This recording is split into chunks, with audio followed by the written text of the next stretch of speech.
Nous sommes là toujours pour vous servir, chers internautes. Encore merci de nous renouveler cette confiance. Nous, c'est Voice of Congo. Aujourd'hui, nous sommes dans la capitale de Kinshasa, la capitale de la République démocratique du Congo, justement pour parler de l'actualité qui se passe ici. Alors, chers internautes, aujourd'hui, nous recevons pour vous, Louis, le président de l'association congolaise pour l'accès à la justice.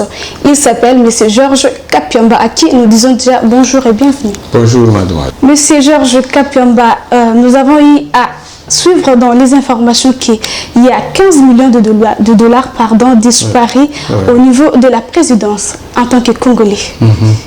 Bon, merci d'abord pour l'intérêt que vous attachez à cette question.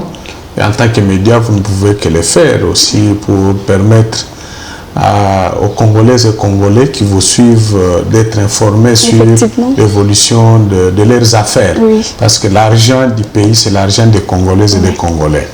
Alors, je voudrais d'abord corriger une chose. Il n'y a pas eu disparition de 15 millions de dollars à la présidence de la République. Il y a eu par contre détournement de la somme de 15 millions de dollars qui sont sortis du trésor public de la Banque centrale, qui ont été envoyés sur un compte sur la banque Robank, et cet argent a été totalement retiré, et c'est un groupe d'individus qui s'est partagé au préjudice des intérêts des Congolais. Voilà.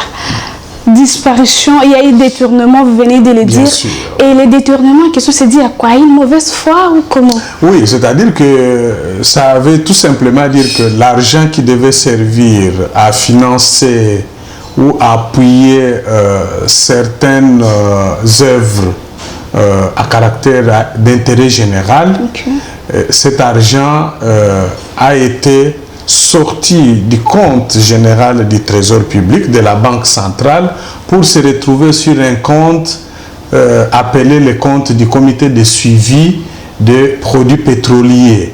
C'est un compte inapproprié. Il n'y avait aucune raison qu'on puisse sortir cet argent de la Banque centrale pour envoyer sur ces comptes-là. Il n'y avait aucune raison. Parce que cet argent devait servir. Au départ, c'était 100 millions que l'État congolais avait emprunté auprès de 2 banques pour payer sa dette auprès des entreprises pétrolières. Mais maintenant, dans la discussion, l'État congolais avait obtenu une remise comme un bonus en disant, au lieu que je paye les 100 millions, moi je dois gagner 15 millions parce que je vous paye cash. Voilà. Ça s'est fait généralement. Donc logiquement, les 15 millions là que l'État avait gagnés devait entrer dans le compte général du Trésor. Ça devait renflouer les caisses de l'État. Mais au lieu que ça renfloue les caisses de l'État, les ministres des Finances et de l'Économie avaient écrit à l'époque demandant à ce que cet argent aille sur un compte qui est sur la banque Robank. Il y a eu aussi les directeurs de cabinet qui avaient écrit demandant à ce que cet argent aille sur un autre compte, toujours à la Robank. Mais l'argent qui a été amené sur ces comptes à ce jour a été totalement vidé. Donc les gens se sont partagés cet argent. Voilà pourquoi nous nous mobilisons pour que toutes ces personnes qui ont participé à ce détournement. Voilà, justement par rapport à ça, vous avez eu à dire dans quelques médias de la place que vous aurez à organiser une marche. Je ne sais pas, la marche en question, le but c'est quoi? Non, c'est-à-dire que nous disons, nous faisons confiance à la justice. Parce que c'est la justice qui a la mission d'enquêter, identifier les personnes, les arrêter, les faire sanctionner pour que l'argent puisse revenir. Mais si, au-delà des attentes, nous constatons qu'il y a tendance à couvrir ces détourneurs, nous n'aurons pas d'autre moyen que de recourir à la population pour leur dire, chers Congolaises et Congolais, votre argent a été détourné par un groupe d'individus. Est-ce que vous allez croiser les bras qu'on continue toujours, tout le temps dans ce pays, à voler notre argent par des groupes de gens qui, eux, en volant, ils achètent des immeubles ici au pays, ils achètent à l'étranger, ils mènent une bonne vie, mais nous sommes privés. Donc, marchons pour exiger que ces gens soient arrêtés. Donc, ces gens sont jusque-là non identifiés, à ce que je sache. Quelques personnes sont déjà identifiées, notamment les gens du ministère de l'économie et quelques-uns. Et la justice a déjà les dossiers, dans les dossiers de la justice, du parquet général auprès de la Cour de cassation, les noms de tous ceux qui ont collaboré à cette opération qui a facilité le détournement de ces 15 millions, ces gens sont bien connus. Non, nous n'avons pas de date pour le moment. Nous disons tout simplement à la justice, nous disons aux autorités que nous vous laissons faire le travail d'enquête. Nous avertissons aussi la justice en disant, si vous n'allez pas jusqu'au bout avec cette enquête, voilà ce qui vous attend. Si vous ne faites rien, ça veut dire vous allez vous transformer en complice de ceux qui ont volé l'argent des Congolaises et des Congolais. Alors, qu'est-ce qui va nous rester, nous? C'est de mobiliser les Congolais et les Congolaises pour dire, défendons-nous, défendons notre argent, exigeons, demandons qu'on nous rende notre argent. Nous souhaiterons que cet argent serve même à payer nos enseignants, les directeurs, les agents qui travaillent dans des écoles aujourd'hui pour assurer la mise en œuvre de la gratuité de l'enseignement, que ça soit de l'argent utilisé par des individus qui achètent des jeeps, des véhicules, qui achètent des maisons à gauche, à droite, et alors que le pays est en train toujours de se mourir. Qu'au vu des éléments en notre possession, des éléments indiscutables et probants, cet argent n'existe plus sur les comptes du comité de suivi des produits pétroliers. Mais la vraie question que les Congolaises et les Congolais doivent se poser, c'est de savoir pourquoi certains responsables de ce pays avaient-ils pris la décision de faire transférer ces 15 millions de la Banque centrale vers un compte privé de la banque Robank, alors que cet argent devait être reversé sur le compte général du Trésor. Donc, le détournement a eu déjà lieu à partir du moment où cet argent a dû quitter la Banque centrale pour se retrouver sur un compte inapproprié.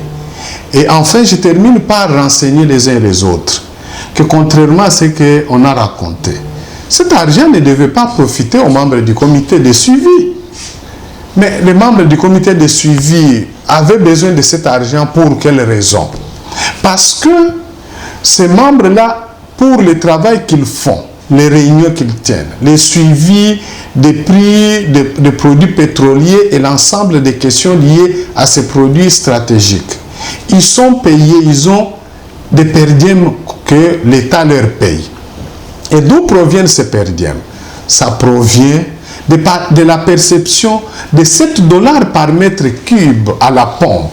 Ça veut dire que chaque fois que vous et nous achetons, nous allons à la pompe, pour ceux qui ont des véhicules, nous achetons du carburant. Sachez que nous payons sur chaque mètre cube 7 $ pour contribuer au fonctionnement du comité de suivi. Ce qui leur permet d'avoir au moins le minimum 200 000 $ par mois. Et c'est amplement suffisant pour leur permettre d'organiser les réunions, faire tout ce qu'ils peuvent faire afin d'assurer le suivi de l'évolution des prix des produits pétroliers.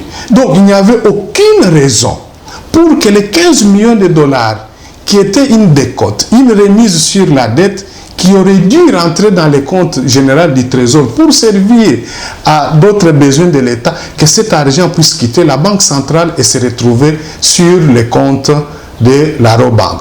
Ça a été déjà un détournement. Donc, tous ceux qui ont participé à ce coup contre les biens de la République, contre les biens du peuple congolais, doivent être identifiés, amenés devant les juges, être sanctionnés de manière à ce que tous les 15 millions soient rendus au peuple congolais. Mobilisons-nous tous autour de ces dossiers pour que ainsi nous puissions être en mesure de donner à notre gouvernement des moyens, parce que le coulage des recettes est à la base aujourd'hui de la pauvreté, du frein de développement dans notre pays. Si nous ne sommes pas capables aujourd'hui, la RDC, de réaliser un budget annuel de plus de 10 milliards, de 5 milliards, c'est parce qu'il y a des individus qui utilisent toujours leur position pour détourner l'argent de l'État.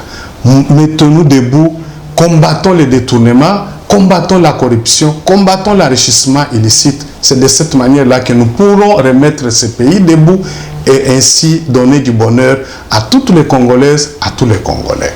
En un parti politique appelé l'Envol, qui a eu à dire que le président de la République, à la fin de son mandat, devra démissionner si et seulement si le présidentiel n'est pas organisé. Votre réaction? Non, nous avons suivi, comme vous, effectivement, qu'ils ont déposé une proposition de modification de la Constitution qui vise à toucher, à faire modifier certaines dispositions de la Constitution. Mais en attendant que nous puissions lire ça en détail, j'ai retenu que il souhaite que, s'agissant de l'article 70, que cette disposition soit retouchée pour revenir à l'élection du président de la République à 2 tours, parce que ça a été modifié, et qu'il soit clarifié aussi dans la Constitution que un président de la République qui arrive à terme de son mandat, qui n'organise pas les élections, c'est-à-dire 3 mois avant, tel que prévu par l'article 73 ou 73, que ce président doit démissionner pour que son intérim soit assuré par le président du Sénat, qui lui va avoir seulement les 3 mois pour organiser la dite élection. C'est une idée à saluer alors? Bon, c'est parmi beaucoup d'idées, beaucoup d'autres propositions. Je crois qu'ils sont sûrement partis des autres pratiques, comme en Haïti. En Haïti, par exemple, il est prévu qu'un président qui arrive au terme de son mandat, qui n'organise pas l'élection avant la fin de son mandat, est réputé démissionnaire. Donc, je crois qu'il va y avoir les moments où nous devrions tous, chacun donner son avis et aussi juger de l'opportunité actuellement de commencer à modifier la Constitution. Vous savez, nous, du côté de la société civile, nous avons toujours la crainte parce que nous ne faisons pas trop confiance aux politiciens. Ils peuvent vous dire aujourd'hui que la modification ne pourra porter que sur l'article 70, 60, par exemple 76, mais quand ils vont se retrouver dans leur hémicycle, vous apprenez par exemple que ça va s'étendre jusqu'à l'article 220. Et pourtant, pour nous, 220, c'est un verrou qui constitue aujourd'hui notre garde-fou de notre démocratie. Donc, nous allons veiller, nous allons voir que si c'est opportun. Est-ce que c'est opportun? Est-ce que c'est prioritaire aujourd'hui pour les Congolais? Chers internautes, restez toujours branchés sur Voice of Congo pour la suite de l'actualité congolaise. Moi, c'est Nelvi Kouswamina depuis Kinshasa. Je vous retrouve prochainement avec le même plaisir.